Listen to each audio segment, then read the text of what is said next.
Hello everyone, welcome back to my channel Kavya Sakebi. इस वीडियो के अंदर हम बात करेंगे JNU entrance exam MSc life science 2020 paper solution.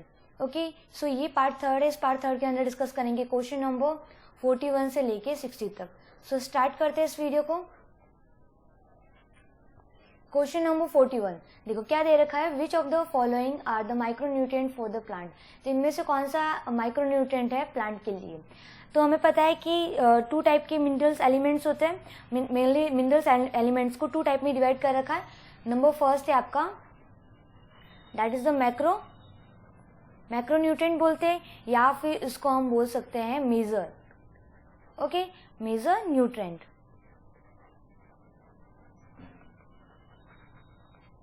तो इसके जो एग्जाम्पल्स होते हैं मेजर न्यूट्रिएंट्स के, तो वो हम बोल सकते हैं आपके एन पी, नाइट्रोजन, फॉस्फोरस है ना, पोटेशियम, कैल्शियम और मैग्नीशियम एंड द सल्फर।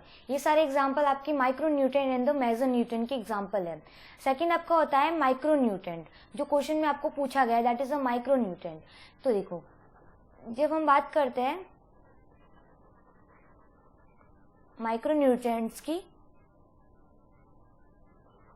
तो यहाँ पे इसके जो एग्जाम्पल्स होते हैं वो होते हैं आपकी boron, copper, iron, chlorine, magnesium, manganese, nickel, molybdenum, zinc and the sodium. ये सारे एग्जाम्पल आपके माइक्रोन्यूट्रिएंट के। अब यहाँ पे जो ऑप्शंस दे रखे हैं उसमें मैच कर लेते हैं। सबसे पहले आपका है सल्फर एंड द फॉस्फेरस। तो देखो, सल्फर और फॉस्फेरस किसके अंदर आते हैं? फॉस्फेरस ये आपके आते हैं मैक्रोन्यूट्रिएंट के अंदर, इसलिए आपका ये आंसर तो होगा नहीं। सेकेंड है आपका आयरन ऑन द फॉस्फोरस। तो आयरन आपका ये रहा, एंड आपका फॉस्फोरस यहाँ पे। तो आयरन तो है आपका, बट फॉस्फोरस नहीं है, तो इसलिए ये भी आंसर गलत हो गया। फिर आपका है आयरन एंड द क्लोरीन। तो आयरन आपका ये तो है, और क्लोरीन भी है, तो हाँ ये आपका हो सकता है आंसर। ऑप्शन नंबर ए में देखो, क्लोरीन और मैग्नीशियम।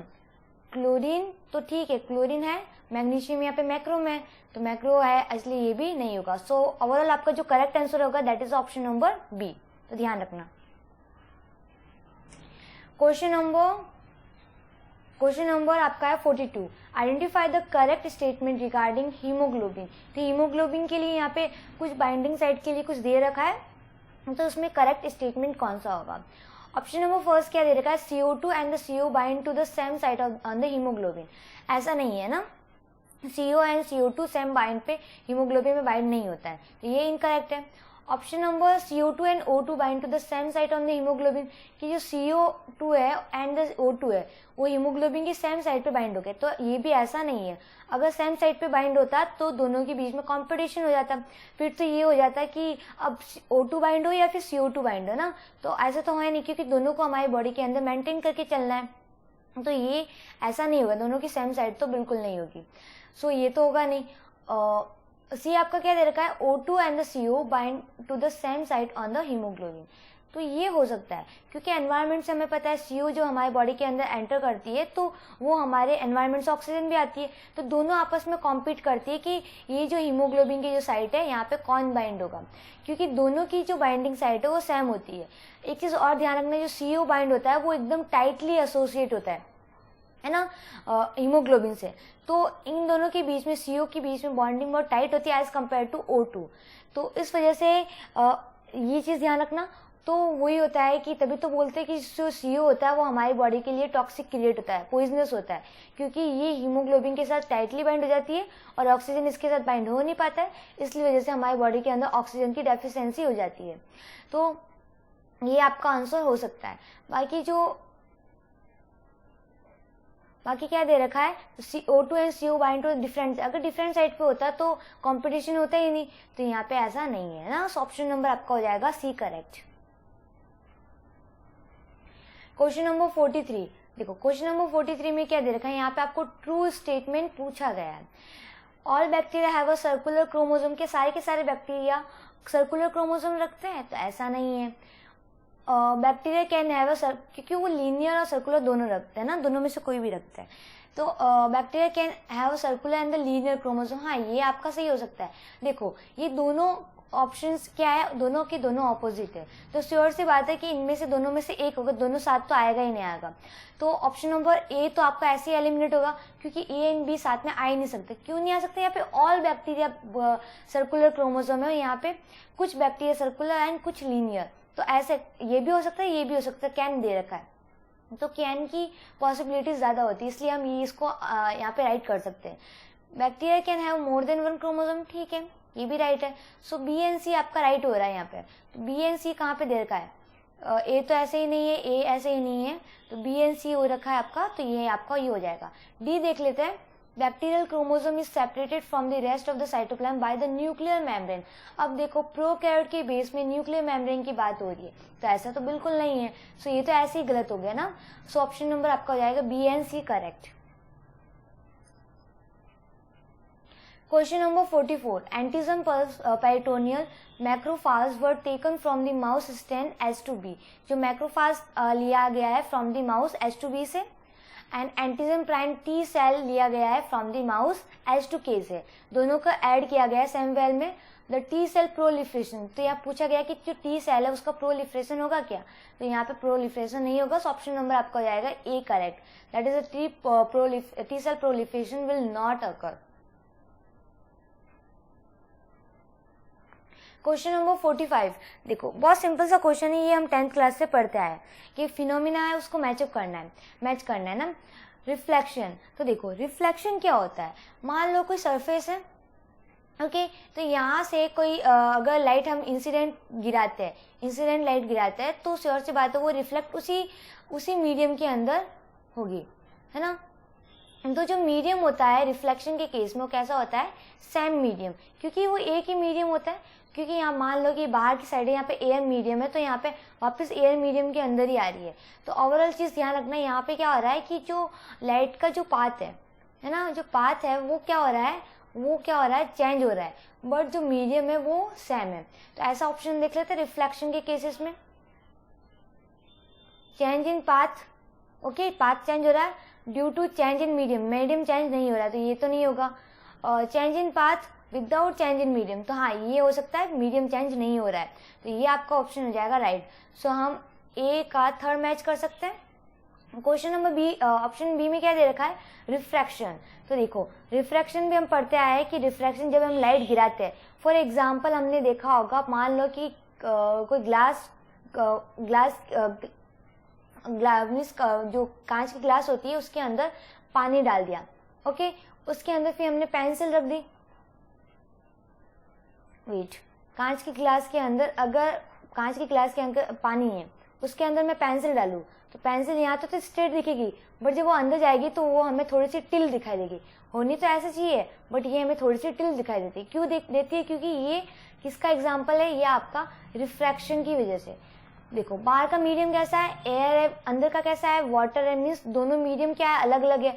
जब कोई लाइट वन मीडियम से अनदर मीडियम जाती है तो वो अपने पाथ को चेंज कर लेती है, साथ में मीडियम भी चेंज हो जाता है। तो यहाँ पे मीडियम भी क्या हो रहा है? मीडियम भी चेंज हो रहा है, और जो पाथ है लाइट का वो भी क्या हो रहा है? चेंज हो रहा है। सो ओवरऑल आपका हो जाएगा change in path of line due to change in medium. So option number B का हो जाएगा सेकंड। अब देखो बी का सेकंड ये रहा, ए का थर्ड ये रहा, सो ऑप्शन नंबर सी हो जाएगा आपका यहाँ पे करेक्ट, है ना। इंटरफेरेंस भी आप देख सकते हो, इंटरफेरेंस आपका हो जाता है light added to the light produce darkness. जब लाइट के ऊपर लाइट गिराएंगे तो वो डार्कनेस प्रोड्यूस करेगा। और जो पॉलीमराइजेशन है that is the resting of the vibration of the electric vector in the particular direction, है ना। सो ए का 4 हो जाएगा। सो ओवरऑल आपका जो आंसर होगा वो होगा आपका option number C. Question number 46, बहुत सिंपल सा क्वेश्चन है। In a new species methylated guanosine is recognized as a distinct nucleotide by the translation system apart from the 4 nucleoside. How many unique triple codon are possible? तो यहाँ पे क्या दे रखा है कि न्यू स्पीसीज है, तो इसमें क्या दे रखा है कि कोई न्यू स्पीसीज है, वहाँ पे मिथाइल गुआनिसिन का मीन्स एक मिलता है, तो हमें, और ये जो है मिथाइल गुआनिसिन ये आपके अदर न्यूक्लियोटाइड से एकदम डिफरेंट है। तो हमें पता है कि हमारे पास 4 टाइप के न्यूक्लियोटाइड होते हैं, that is the adenine, thymine, guanosine and the cytosine. तो यहाँ पे एक बोल रखा है कि एक और न्यू स्पीसी, एक और न्यूक्लियोटाइड यहाँ पे डिस्कवर होता है, that is the methyl guanosine. Okay, तो कुल मिला के यहाँ पे कितने कोडन इस स्पीसीज के अंदर टोटल कितने कोडन हो गए? टोटल 5 कोडन हो गए। और ये कितने मीन्स जो एक अमीनो एसिड को कोड करने के लिए हमें कितने चाहिए? 3 कोडन की जरूरत होती है ना, तो ट्रिप्लोइड है। तो हमें पता है कि जब हम 4 के केस में हम बात करते हैं कि 4 न्यूक्लियोटाइड होते हैं, वो ट्रिप्लोइड कोडन होते हैं। तो हम ये ऐसे लिखते हैं, that is 4 × 4 × 4, that is 64 amino acid बनाएगा। ओके, तो अगर 5 के केसेस में ट्रिप्लोइड की बात हो रही है तो श्योर सी बात है, ऐसे कर लो 5 × 5 × 5, that is 125। Okay, so option number आपको है, क्योंकि यहाँ पे 5 न्यूक्लियोटाइड है ना, उसके केस में हम निकालेंगे। तो 5 का आपका आ जाएगा 125, correct answer is the B. कहीं कहीं आपको 6 का दे दिया जाएगा। अगर ट्रिप्लोइड कोडन, अगर यहाँ पे ट्रिप्लोइड ना बना के 4 कोडन अगर बात होती तो आप 4 लगा लो, ऊपर 4 लगा लो। 5 की बात होती तो ऊपर 5 लगा लो, है ना। तो ऐसे आप ये सॉल्व कर सकते हो। सो ओवरऑल आपका जो आंसर होगा that is option number B. Question number 47, बहुत सिंपल सा क्वेश्चन है ये तो। Which one of the following organism can be used as natural genetic engineer for transformation of Japonica variety of rice? तो यहाँ पे आपको नेचुरल जेनेटिक इंजीनियर पूछा है। नेचुरल जेनेटिक इंजीनियर मीन्स हम आर्टिफिशियल तरीके से नहीं कर रहे हैं। तो नेचुरल तरीके से जो जेनेटिक इंजीनियर होता है सबको पता है, that is the agrobacterium tumefaciens, है ना। ऑप्शन नंबर आपका हो जाएगा बी, करेक्ट। क्वेश्चन नंबर 48, देखो क्वेश्चन नंबर 48 में क्या दे रखा है, तो यहाँ पे हमें सिंपली मैच करना है। देखो पहला क्वेश्चन क्या है आपका, यूनिवर्सल गैस कांस्टेंट, जिसकी आपका जो यूनिट दे रखी है दैट इज द वैल्यू दे रखी है 8.3145 केल्विन। तो देखते हैं जो गैस कांस्टेंट होता है उसकी जो वैल्यू होती है वो आपकी 8.345 जूल होती है ना, केल्विन नहीं होती है। सो ऐसा इनकरेक्ट हो गया, कि अगर इसको केल्विन में कन्वर्ट करेंगे तो आपका जो आएगा दैट इज 1.987। तो ये तो आपका बिल्कुल नहीं होगा। सेकंड आपका है प्लैंक कांस्टेंट। तो देखो ये जो है इसकी जो वैल्यू है दैट इज द 6.6261 × 10⁻³ दे रखा है, बट ऐसा नहीं होता है, ये -34 होता है। तो ये भी आपका नहीं होगा। नेक्स्ट आपका है एवोगैड्रो नंबर। एवोगैड्रो नंबर में देखो आपका क्या दे रखा है 6.022, ठीक है, बट यहाँ पे 10 के बाद +34 दे रखा है ना। तो +34 दे रखा है, बट यहाँ पे +34 नहीं होता है, यहाँ पे होता है 23 होता है। सो ये भी आपका क्या हो जाएगा, इनकरेक्ट ऑप्शन। फिर आपका आता है सेकंड नंबर पे that is the Boltzmann constant. तो ये आपका होता है एकदम करेक्ट, है ना। सो ऑप्शन नंबर आपका हो जाएगा बी, करेक्ट।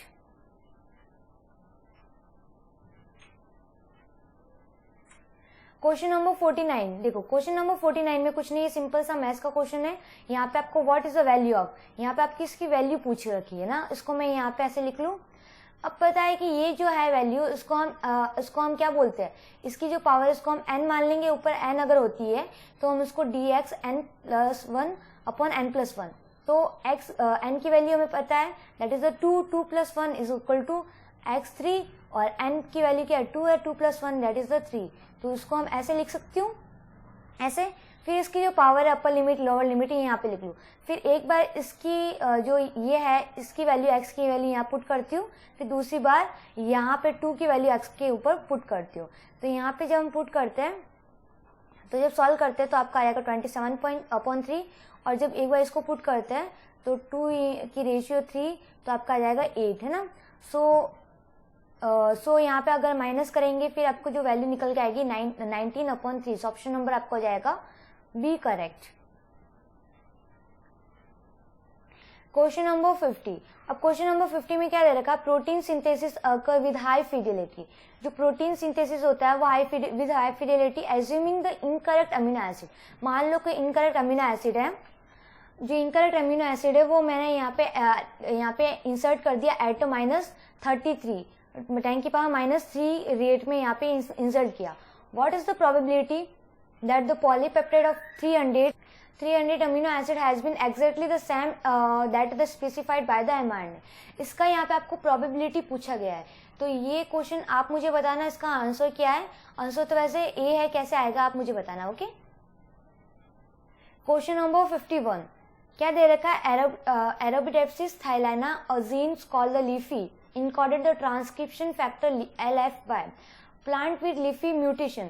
तो आपको पता है कि जो Arabidopsis thaliana जो है वहाँ पे एक जीन होता है, that is a leafy gene. Okay, तो वो क्या करता है,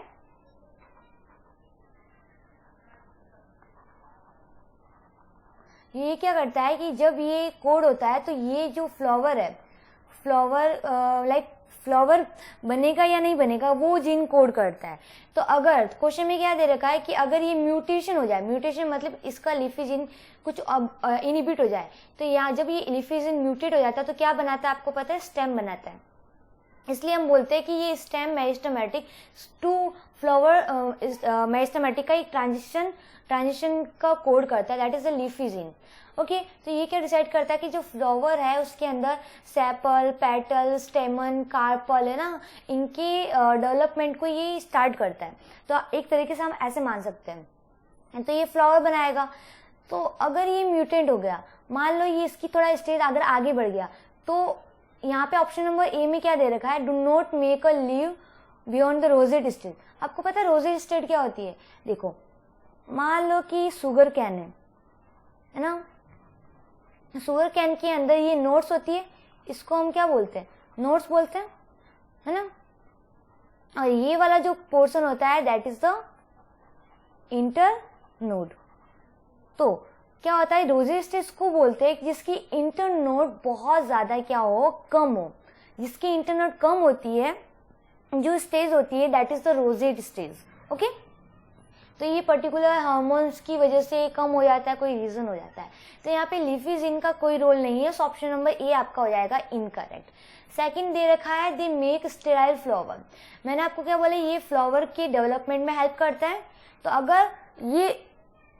तो अगर ये म्यूटेंट हो जाएगा तो श्योर सी बात है कि फ्लावर स्टेराइल भी हो सकता है, क्योंकि ये फ्लावर के male reproductive, female reproductive part के डेवलपमेंट में हेल्प करता है। तो स्टेराइल फ्लावर हो सकता है, ठीक है।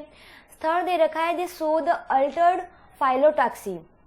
ये ऐसा नहीं होता है। फोर्थ दे रखा है दे शो डिले फ्लोरिंग। तो फ्लोरिंग को ये डिले भी कर सकता है अगर ये म्यूटेट हो जाता है ना, तो ये भी हो सकता है। सो ओवरऑल आपका जो आंसर है that is option number B and D. कुल मिला के जो फ्लावर के डेवलपमेंट में कुछ ना कुछ ये इनहिबिट करेगा। फ्लावर के केस में ये इसका आंसर लीफी जीन का रोल होता है ना। So option number B and C D आपका हो जाएगा करेक्ट। कहाँ पे दे रखा है? B and D. Option number आपका दे रखा है डी के अंदर है ना, B and D. So option number आपका हो जाएगा डी करेक्ट। Question number 52। ये क्वेश्चन भी बहुत पहले बहुत बार पूछा जाता है, इसलिए अगर आपको इसकी प्रैक्टिस करनी है तो आप हैदराबाद सेंट्रल यूनिवर्सिटी का जो पेपर होता है वो आप एक बार जरूर सॉल्व करें ना। तो यहाँ पे आपको दे रखा है increasing order of the acidity. Increasing order बताना, तो सबसे पहले जो कम होगा वो बताना है।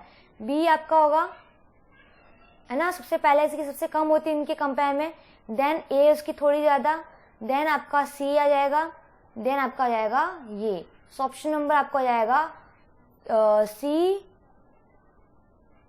ना, सी आपका सॉरी पहले बी आपका होगा, बी ए फिर सी और फिर डी। सो ऑप्शन नंबर आपका हो जाएगा सी करेक्ट। क्वेश्चन नंबर 53 देखो, इसमें क्या दे रखा है? The n electric field is applied to a semiconductor. कोई सेमीकंडक्टर है, वहां पे हम इलेक्ट्रिक फील्ड अप्लाई कर रहे हैं। There is the n number of the charge carry with the average drift speed is v. तो यहाँ पे एन नंबर ऑफ चार्ज यहाँ पे कैरी कर रहे हैं। जो एवरेज ड्रिफ्ट स्पीड है मीन्स इनिशियल माइनस फाइनल। तो यहाँ पे पूछा गया है which of the following option is true if the temperature is increase. तो यहाँ पे अगर टेम्परेचर बढ़ा दो तो कौन सा ऑप्शन इनमें से राइट हो जाएगा? तो देखो, अगर जब मैं टेम्परेचर इंक्रीज करती हूँ तो एडिशनल इलेक्ट्रॉन जो होल्स पेयर है वो भी इसमें क्रिएट हो जाएंगे सेमीकंडक्टर में। इसकी रिजल्ट की वजह से क्या होगा? जो नंबर ऑफ चार्ज है, श्योर सी बात है जो एन होगा वो क्या हो जाएगा? बढ़ जाएगा। इसकी वजह से क्या होगा? जो रिलैक्सेशन टाइम है बिटवीन द रिलैक्सेशन टाइम है ना, वो क्या हो जाएगा? कम हो जाएगा। इसकी वजह से ये जो वी डी है वो भी आपका कम हो जाएगा। तो ओवरऑल हम ये कह सकते हैं कि जो एन नंबर ऑफ चार्ज वो इंक्रीज हो जाएगा और जो वी है वो आपका एवरेज ड्रिफ्ट स्पीड वो हो जाएगा आपका कम। तो देखो कहाँ दे रखा है एन डिक्रीज, तो ये नहीं होगा, दोनों इंक्रीज तो नहीं हो रहा है, दोनों इंक्रीज डिक्रीज भी नहीं हो रहा है। N will increase and the v will decrease. तो ये आपका हो जाएगा करेक्ट आंसर, ऑप्शन नंबर आपका हो जाएगा D correct. Question number 54, when the Geeta did acid polymerization experiment, she found the pattern as seen in figure 1, but when she added another protein X, कि गीता है उन्होंने एक्टिन पॉलीमराइजेशन के experiment करते तो हमें इस टाइप का ग्राफ दिखने को मिलता है। मीन्स टाइम के अकॉर्डिंग जो एक्टिन फिलामेंट है पहले तो स्लो रेट में ग्रो हो रहा है, फिर एकदम से बढ़ रहा है, फिर स्टेशन हो जा रहा है ना। फिर इन्होंने क्या किया कि एक कोई एक्स प्रोटीन है वो इसके अंदर ऐड कर दिया, तो ऐड करने के बाद ये इसको ये वाली कंडीशन देखने को मिलती है। तो यहाँ पे पूछा गया जो प्रोटीन ऐड किया जो यहाँ से लेके यहाँ तक ऐसे ग्राफ हो जाता है, तो ऐसा कौन सा प्रोटीन है। देखो जैसे प्रोटीन ऐड किया तो जो रेट ऑफ पॉलीमराइजेशन में दिख रहा है यहाँ पे टाइम के अकॉर्डिंग एकदम स्पीड से बढ़ गई है ना। पहले तो क्या हो रहा था, थोड़ा टाइम ले रहा था, बट यहाँ पे जैसे प्रोटीन डाला वो स्पीड से बढ़ गया। तो ओवरऑल चीज ये है कि श्योर से बात है जो एक्टिन पॉलीमराइजेशन को बढ़ाता है वो चीज प्रोटीन यूज करेंगे, that is the actin related protein ARP 2/3 है ना। ऑप्शन नंबर आपका हो जाएगा B correct, that is actin related protein. Question number 55 बहुत सिंपल सा क्वेश्चन है। During DNA replication RNA primer is remove by, RNA primer को रिमूव करने के लिए क्या यूज किया जाता है। तो देखो DNA पॉलीमरेज जो फर्स्ट होता है उसका 5 प्राइम टू 3 प्राइम डायरेक्शन में एक्सोन्यूक्लियस एंजाइम होता है, वो प्राइमर रिमूवल में हेल्प करता है इन केस ऑफ प्रोकैरियोट। तो यहाँ पे 3 प्राइम एक्सोन्यूक्लियस है ना, तो ऐसा नहीं होगा 5 to 3 प्राइम होगा तो राइट हो जाता, बट ये ऐसा नहीं है। ए में दे रखा राइबोन्यूक्लियस ए, ये तो कुछ होता नहीं है, मतलब ये यहाँ पे रोल नहीं होता है प्राइमर रिमूव में। एप्सिलॉन सब unit of DNA polymerase third, epsilon की बात आती है तो DNA पॉलीमरेज आता है ना यूकैरियोट के केस में, यहाँ पे फर्स्ट सेकंड थर्ड नहीं आता, वो प्रोकैरियोट में हो जाता है, तो ये तो ऐसे नहीं होगा ना। बाकी जो एप्सिलॉन का जो नॉर्मल फंक्शन अगर देखते हैं वो होता है कि जो लैगिंग फेस है ना, उसके अंदर लैगिंग जो ये ऐसे वाली उसके अंदर यहाँ पे न्यूक्लियोटाइड का एडिशन करना, तो ये इसका फंक्शन ये होता है। बी ऑप्शन पे मूव करते हैं, दैट इज राइबोन्यूक्लियस H, इसको हम बोलते हैं RNase है ना, RNase H। तो ये हमें पता है कि ये हमारे एक होता है राइबोन्यूक्लियस H और एक दूसरा होता है फैन एंडोन्यूक्लियस है ना। तो ये दो एंजाइम होते हैं जो RNA प्राइमर को रिमूव करते हैं, ये DNA के पर्टिकुलर यहाँ पे कट करते हैं। तो यहाँ पे जो आंसर होगा that is option number B, ये यूकैरियोट के केस में होता है। क्वेश्चन नंबर 56, ये भी बहुत सिंपल सा क्वेश्चन है। देखो क्या दे रखा है, following are the two set of the experiment by the studying the effect of the light treatment on the seed germination. Simple सा सीड जर्मिनेशन के ऊपर लाइट ट्रीटमेंट किया गया है ना। तो देखो यहाँ पे आपको पूछा गया है कि लाइकली ऑब्जर्व, तो यहाँ पे आपको जर्मिनेशन की बात की गई है कि सीड जर्मिनेशन कौन से लाइट में सीड का जर्मिनेशन होगा। सिंपल सा ध्यान रखो कि ये जो सीड जर्मिनेशन होता है वो हमेशा रेड लाइट की प्रेजेंस में होता है। रेड लाइट के अगर डालेंगे तो जो सीड जर्मिनेशन होगा वो अच्छा खासा हो जाएगा ना, फास्ट होता है। तो फास्ट या स्लो नहीं बोलते, सीड जर्मिनेशन हो जाता है। तो देखो भले यहाँ पे कितनी भी स्टेज आ रही, रेड लाइट दी, देन फार रेड लाइट दी, देन अगेन रेड लाइट दी, लास्ट वाली जो लाइट क्या दी उस पर डिपेंड करता है कि सीड जर्मिनेशन क्या होगा। तो इतना सब कुछ हमें देखने की जरूरत नहीं है। तो रेड लाइट लास्ट में आ रही है, इसका मतलब है सीड का जर्मिनेशन होगा। रेड लाइट आ रही है मतलब सीड का जर्मिनेशन होगा, दोनों की जो रेट होगी वो इक्वली होगी। It means both side will generate equally है ना। ऑप्शन नंबर आपका हो जाएगा सी करेक्ट। क्वेश्चन नंबर 57, इसमें क्या दे रखा है, mean free path of gas molecule is defined as. तो यहाँ पे आपको मीन फ्री पाथ पूछा गया है, तो सिंपल सा that is lambda is equal to RT upon √2 pi d² NP, और हमें पता है कि PV is equal to nRT है यहाँ पे, जिसके कंसेप्ट में यहाँ पे PV डाल देंगे और V is equal to P को यहाँ पे नीचे लेके आ जाएंगे RT अपॉन P। तो यहाँ पे ये जो है RT अपॉन P, इसको हमने क्या बोल दिया, इसको हमने बोल दिया V। अब यहाँ पे क्वेश्चन में 1 1 है और v नीचे लेके आ गए ना, तो अगर इस v को मैं नीचे लेके आ जाऊँ तो सी बात इसके नीचे आ जाएगा, तो यहाँ पे क्या लग जाएगा 1, तो इसके नीचे आने के बाद यहाँ पे 1 लग जाएगा, तो देखो ऑप्शन नंबर आपका हो जाएगा ए करेक्ट। क्वेश्चन नंबर 58 बहुत सिंपल क्वेश्चन है, इसमें से पूछा गया आपका इनकरेक्ट कौन सा है ना।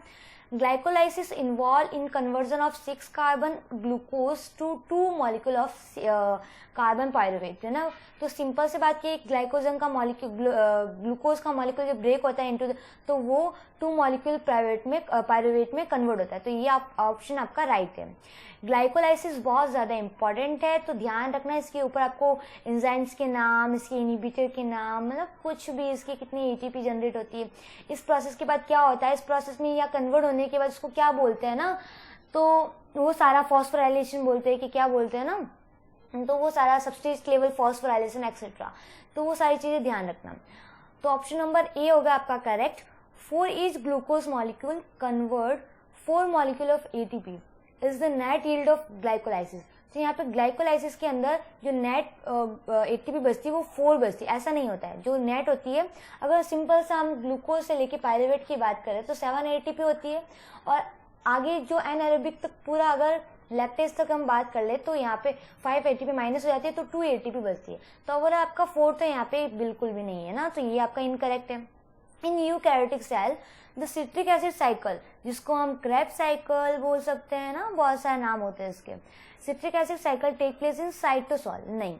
प्रोकैरियोट के केस में साइटोसोल होता है, बट यूकैरियोट के केस में यहाँ पे होता है माइटोकॉन्ड्रिया है ना, माइटोकॉन्ड्रिया में होता है, सो ये भी आपका हो जाएगा incorrect. Next is the D. Both NADPH and the NADH are the electron donor and the function in interchangeable manner. ऐसा बिल्कुल नहीं है, सो ऑप्शन नंबर डी भी आपका हो जाएगा इनकरेक्ट। तो ओवरऑल आपका जो बी, सी और डी है, तीनों के तीनों ऑप्शंस क्या हो गए आपके इनकरेक्ट। और क्वेश्चन में आपको ये तो पूछा गया इनकरेक्ट कौन सा है, तो B C D, that is option number D है ना।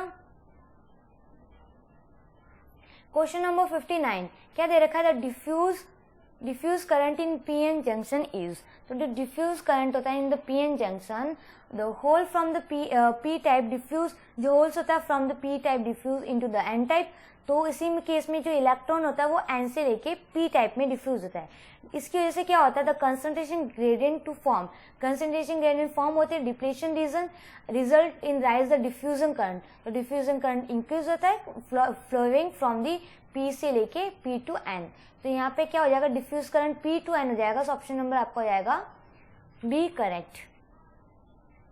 Question number 60 match the description given in the list first and the list second. तो gravity sensing amyloplast that is statoliths है ना, तो ऑप्शन नंबर ए का ये हो जाएगा। सेंसिंग ऑर्गन रूट होता है, सेंसिंग सेल आपका स्टेटोसाइट्स होता है, और सेंसिंग टिश्यू आपका होता है स्टार्च सीड्स। ऑप्शन आपका हो जाएगा ए का फर्स्ट एंड डी का 4, ए का फर्स्ट डी का 4 ना, ऑप्शन नंबर बी हो जाएगा आपका यहाँ पे करेक्ट। ओके, तो इस वीडियो के अंदर हमने क्वेश्चन नंबर 41 से लेके 16 तक डिस्कस कर दिए। मिलते हैं नेक्स्ट पार्ट के अंदर, उसके अंदर हम नेक्स्ट 60 क्वेश्चंस नेक्स्ट 20 क्वेश्चंस को हम यहाँ पे डिस्कस करेंगे। तो मेरे इस चैनल पे आपकी बहुत सारे प्रीवियस ईयर की पेपर सॉल्यूशन अवेलेबल है, तो वो आप जरूर से प्लेलिस्ट में जाके चेक कर लेना। पेपर पीडीएफ चाहिए तो जो पार्ट फर्स्ट होता है उसकी डिस्क्रिप्शन में अवेलेबल होता है, अदरवाइज आप टेलीग्राम ग्रुप ज्वाइन कर सकते हो, वहाँ पे आपको पाथफाइंडर लाइफ साइंस बुक मिल जाएगी, जो कि इस एंट्रेंस एग्जाम को क्लियर करने में आपको बहुत ज़्यादा हेल्प मिलेगी। ओके, बाकी जो केमिस्ट्री वगैरह है वो आप 12th लेवल के एनसीईआरटी से पढ़ लेना। So thank you guys for watching my video पसंद आई तो वीडियो को लाइक करना, चैनल को सब्सक्राइब करना। Bye bye, take care.